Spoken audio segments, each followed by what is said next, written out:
সেটি হচ্ছে ২৬ মার্চ রাত ২:১২টায় এই খবরটি হঠাৎ করে আমরা জানি এবার খুব আলোচনায় এসেছে যে স্বাধীনতার ঘোষণা আসলে ২৬ নাকি ২৭, এবং ২৬ মার্চ রাতে ২:১২টার সময় তৎকালীন একটি কোনো ঘটনা ঘটেছিল, যেটির প্রেক্ষাপটে আসলে এই কথাগুলো বারবার আসছে যে ঘোষণা কোন তারিখে হয়েছিল। আপনার কাছ থেকে যদি একটু বিস্তারিত আমরা জানতে চাই যে ইতিহাসে আসলে এই বিষয়গুলো খুব পরিষ্কারভাবে নেই, নানাভাবে তো আসলে তথ্যের বিভ্রান্তি হয়েছে, আমরা দেখেছি একপক্ষীয় তথ্য সবসময় আসলে প্রচারিত হয়েছে।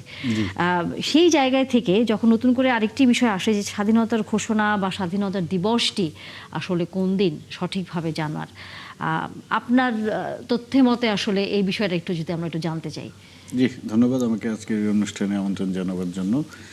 এটা হচ্ছে আমাদের স্বাধীনতা দিবস ২৬শে মার্চ, এটা নিয়ে তো নতুন করে আলাপ করার বা বিতর্ক করার কোনো সুযোগ নাই।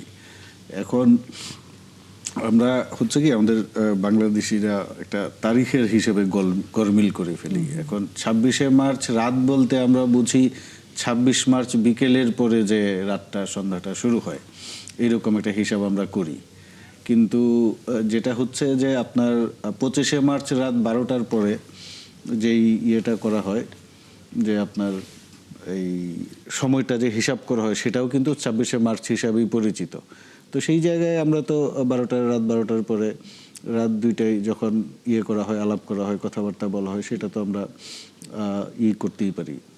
তো এই জায়গাটায় যেটা হচ্ছে যে আমি মনে করি এটা নিয়ে নতুন করে আর আলাপ বা বিতর্ক করার কিছু নেই। তবে রাত ২টায় যেই ঘটনাটা বলা হয়েছিল যে রাত ২টায় একটা ঘটনা ঘটেছিল, সেই ঘটনাটা সম্ভবত উনি যেটা বলতে চেয়েছেন যে ২৫শে মার্চে ঢাকায় যখন রাত ১০টা বা ১১টার দিকে এরকম সময় যখন পাকিস্তানি বাহিনী ক্র্যাকডাউন শুরু করে, তখনই কিন্তু বিভিন্ন জায়গায় বাঙালি যারা সেনা অফিসার ছিলেন তারা কিন্তু বিদ্রোহ বা এক ধরনের মানে যুদ্ধ শুরু করে দিয়েছিলেন। তো সেটাই তো বলা হচ্ছে যে জিয়াউর রহমান সেই সময় চট্টগ্রামে ছিলেন, সেই জায়গায় তিনি দায়িত্ব নিয়ে যখন চারদিকে হুলস্থুল একটা পরিস্থিতি, পাকিস্তানিরা হামলা করছে, মেরে ফেলছে, ম্যাসাকার করছে, তখনই কিন্তু উনি তখন, যেটা আমরা জানি যে ঐতিহাসিকভাবে, যে বেতারে একটি ঘোষণা দিয়েছিলেন এবং সেটাই স্বাধীনতার ঘোষণা হিসাবে পরিচিত। এবং এটা তো অস্বীকার করা যাবে না, ওই সময় যারা আমাদের মুরব্বী ছিলেন, আমাদের বাবা মা বা আত্মীয় স্বজন, তাদের কাছ থেকে শুনেছি যখন এই পাকিস্তানি ক্র্যাকডাউনের পরে যখন সবাই হতবিহ্বল যে আসলে কি হবে বা ঘটনাটা কোন দিকে যাবে, ওই সময় কিন্তু বেতারে যে ভাষণটা আমরা শুনলেন জিয়াউর রহমানের স্বাধীনতার ঘোষণা, সেটা শুনেই কিন্তু আবার বাংলাদেশিরা, বাঙালি জাতি ঘুরে দাঁড়ালো। আমি এখানে শুধু বাঙালি বলবো না, ৭১-এর স্বাধীনতা যুদ্ধেই বাংলাদেশে যারা আছেন, বাঙালি ছাড়াও বিভিন্ন জাতিসত্তা, সবারই তো একটা সক্রিয় অংশগ্রহণ ছিল। যার যার জায়গা থেকে যুদ্ধ করেছেন, পাহাড়িরা করেছেন, ময়মনসিংহে যারা আছেন ক্ষুদ্র জাতিসত্তা, তারাও যুদ্ধ করেছেন, সমতলে যারা আছেন তারাও যুদ্ধ করেছেন। তো বাংলাদেশিরা কিন্তু জিয়াউর রহমানের ঘোষণাটা শুনেই ঘুরে দাঁড়িয়েছেন, এবং এই যে গণযুদ্ধ আমরা যেটা বলি বা স্বাধীনতার যুদ্ধ, সেটা কিন্তু শুরু হয়ে গেল। এখন রাজনৈতিক নেতাদের এক ধরনের ভূমিকা আছে, ওই রাত্রে সামরিক বাহিনীর কর্মকর্তা হিসেবে জিয়াউর রহমান এক ধরনের ভূমিকা রেখেছেন, এটা তো অস্বীকার করা যাবে না। অবশ্যই।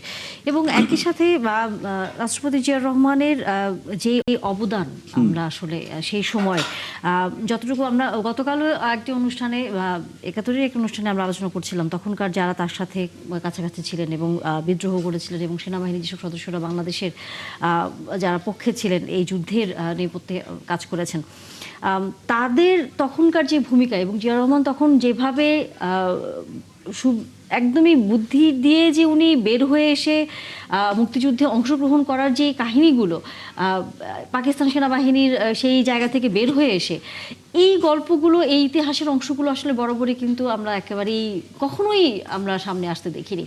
এটি এক ধরনের কেন যেন মনে হতো যে শুধুই কিছু মানুষেরই আসলে অবদান, কিন্তু তখন কিন্তু আবার একসাথে এটাও বলা হয় যে সারা বাংলাদেশের, তৎকালীন বাংলাদেশের সব মানুষের আসলে অবদান। সেই অবদানগুলো আসলে আমরা কেন স্মরণ করি না বা রাখি না? রাজনীতিকরণটা আসলে হচ্ছে, রাজনীতিকরণটা হয়ে গিয়েছিল। এখন বাংলাদেশের মুক্তিযুদ্ধটাকে দলীয়করণ করা হয়েছিল গত ১৭ বছরই না, ১৯৭১ সালে স্বাধীনতা যুদ্ধের পরপরই। এখন আমি যেটা শুরুতে বললাম, ১৯৭১ সালের যুদ্ধে কিন্তু পলিটিক্যাল পার্টিগুলোর এক ধরনের অবদান ছিল, আমাদের যারা বাঙালি সেনা অফিসার ছিলেন তাদের এক ধরনের অবদান ছিল, পাশাপাশি সাধারণ মানুষের।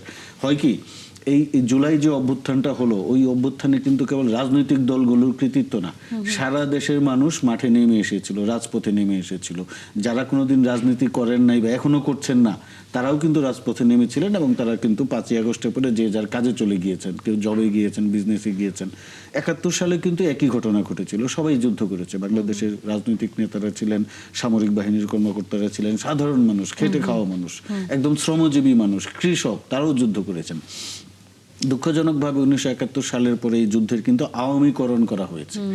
এখন এই আওয়ামীকরণের কারণে কিন্তু যেটা হয়েছে যে অন্যান্য যারা যুদ্ধে ছিলেন তাদের যথাযথ মূল্যায়ন হয়নি। এবং এই জায়গায় এটা বলতেই হবে, জিয়াউর রহমানের যে মূল্যায়ন হওয়ার কথা ছিল, দরকার ছিল, উনি কিন্তু সেক্টর কমান্ডার ছিলেন, একজন মাঠে যুদ্ধ করেছেন এবং সরাসরি যুদ্ধ করেছেন। উনি কিন্তু সীমান্তের ওপারে বসে থেকে যে ভারতীয় ভাতা টাতা নিয়ে আরামে ছিলেন, বিষয়টি এরকম না। উনি একদম মাঠের রণাঙ্গনের সৈনিক, সেই সৈনিক, এবং উনি সামনে থেকে নেতৃত্ব দিয়েছেন যুদ্ধে। সেই যুদ্ধের নেতৃত্ব দেওয়ার যে একটা মূল্যায়ন হওয়ার দরকার ছিল, সেটা কিন্তু হয় নাই। শুধু আমি বলবো যে যোদ্ধা জিয়াউর রহমানই না, শাসক জিয়াউর রহমানেরও যে একটা মূল্যায়ন হওয়া উচিত ছিল, সেটা হয়নি। একটা জিনিস কি দেখেন, আমরা তো কেবল এই গতকাল গেল 26শে মার্চ, আমি দেখেছি গত 2 দিনে সামাজিক যোগাযোগ মাধ্যমে ধরেন অন্যান্য রাজনৈতিক নেতাদের নিয়ে যেই পরিমাণ লেখা হয়েছে, ফ্লাডেড হয়ে গিয়েছে একদম ফেসবুক, সামাজিক যোগাযোগ মাধ্যম। জিয়াউর রহমানকে নিয়ে কিন্তু ওই রকম লেখালেখি হয়নি। যে উনি তো স্বাধীনতার ঘোষক ছিলেন, পাশাপাশি উনি সেক্টর কমান্ডার ছিলেন, মুক্তিযোদ্ধা, সবশেষে উনি একজন মুক্তিযোদ্ধা এবং শীর্ষস্থানীয় নেতৃত্ব পর্যায়ের মুক্তিযোদ্ধা। তাকে নিয়ে কিন্তু আমি গত 2 দিনে সামাজিক যোগাযোগ মাধ্যমে খুব বেশি লেখা বা পত্রিকায় যে 10টা কলাম লেখা হবে ওনাকে নিয়ে, সেই লেখাটাও আমার নজরে পড়ে নাই। আপনারা দেখেছেন কিনা জানি না। কেন এই দৈন্যতা এখনো কেন, আমরা একটু আলোচনা করব। এই প্রশ্নের উত্তরটি আসলে থাকবে আমাদের সাথে। এর মধ্যে যুক্ত হয়েছেন মোস্তাফিজুর রহমান বাবুল, মাননীয় এমপি, কেন্দ্রীয় বিএনপির জলবায়ু বিষয়ক সহ সম্পাদক। আমরা একটু তার কাছেই আসতে চাই। জনাব বাবুল নিশা, আপনি আমাকে শুনতে পাচ্ছেন? আমাকে শোনা যাচ্ছে? জি, আপনাকে শুনতে পাচ্ছি। জি জি। আমরা আসলে ইতিহাস নিয়ে কথা বলছিলাম, যে বরাবরই ইতিহাসে নানা ধরনের অপতথ্য, ভুল তথ্য এবং বিকৃত তথ্য এরকম আমরা দেখেছি গত কয়েক দশকে। সেই জায়গায় এসে সামনে যে প্রজন্ম বড় হচ্ছে, কারণ নিশ্চয়ই আপনি লক্ষ্য করে থাকবেন গত কয়েক বছরে মুক্তিযুদ্ধ নিয়ে যে ধরনের অবস্থান, প্রজন্ম, নতুন প্রজন্ম এবং একই সাথে যদি আমরা পুরাতন প্রজন্মের কথা বলি, অর্থাৎ যারা যুক্ত আছেন বা সেই সময় এখনো আসলে যুক্ত মুক্তিযুদ্ধের সাথে নানাভাবে তারা যখন সম্পর্কিত ছিলেন, অথবা যারা সেই সময় কাছ থেকে মুক্তিযুদ্ধ দেখেছেন, এই 2 প্রজন্মের মধ্যে যে দ্বন্দ্বটি, সেখান থেকে ইতিহাসের যে জায়গাটি, সেটি বলা যায় এক ধরনের বারবারই হোঁচট খেয়েছে, হোঁচট খেয়ে যাচ্ছে। সামনে যে প্রজন্ম বড় হবে, তাদের কাছে আমরা এই মুক্তিযুদ্ধের ইতিহাস, কার কি অবদান, কে কোন অবস্থানে ছিল, যে জায়গাটা নিয়ে বারবারই হচ্ছে তর্ক থাকে, সেটি আমরা কিভাবে সমাধান করতে পারি বলে আপনার কাছে মনে হয়? আচ্ছা আচ্ছা আচ্ছা।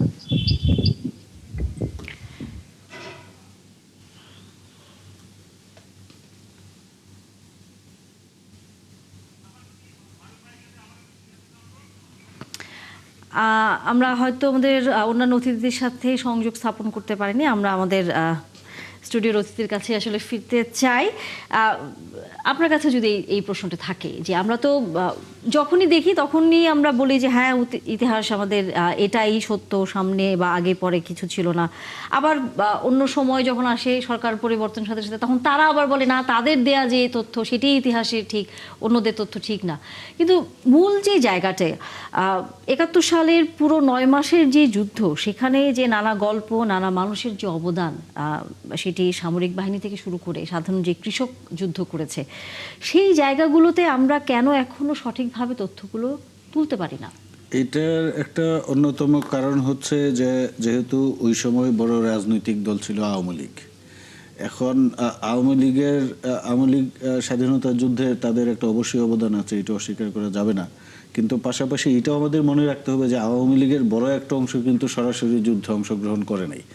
এদের বড় নেতা যারা ছিলেন তারা ভারতে আশ্রয় নিয়েছিলেন এবং সেখানে তারা নিরাপদেই থেকেছেন।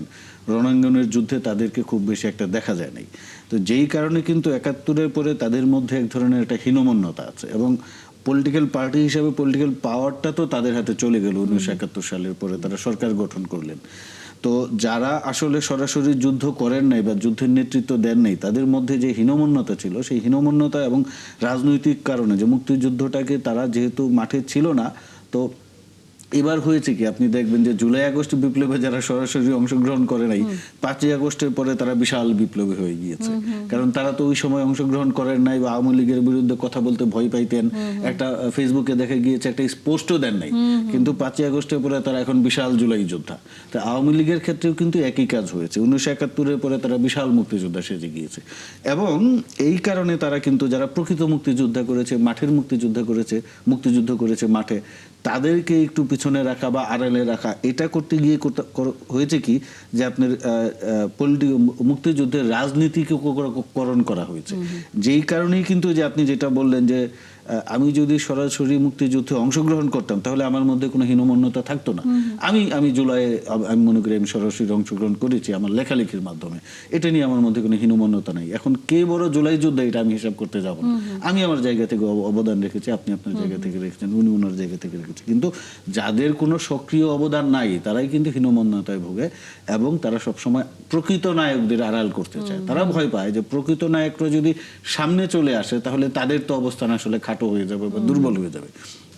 যে কারণে কিন্তু ১৯৭১ সালের পর থেকে অদ্যাবধি আপনি দেখবেন, আপনি যে কথাটা বললেন যে মুক্তিযুদ্ধের ইতিহাসের সঠিক ইতিহাসটা তুলে ধরা হয়নি। সবসময়ই ধরেন যে আমরাই যুদ্ধ করেছি, এই যে আওয়ামী লীগের যে মুক্তিযুদ্ধ নিয়ে যে বাণিজ্য, মুক্তিযুদ্ধ নিয়ে চেতনার যে বাণিজ্য তারা করে কিন্তু ইতিহাসটাকে তারা বিতর্কিত করার চেষ্টা করেছে।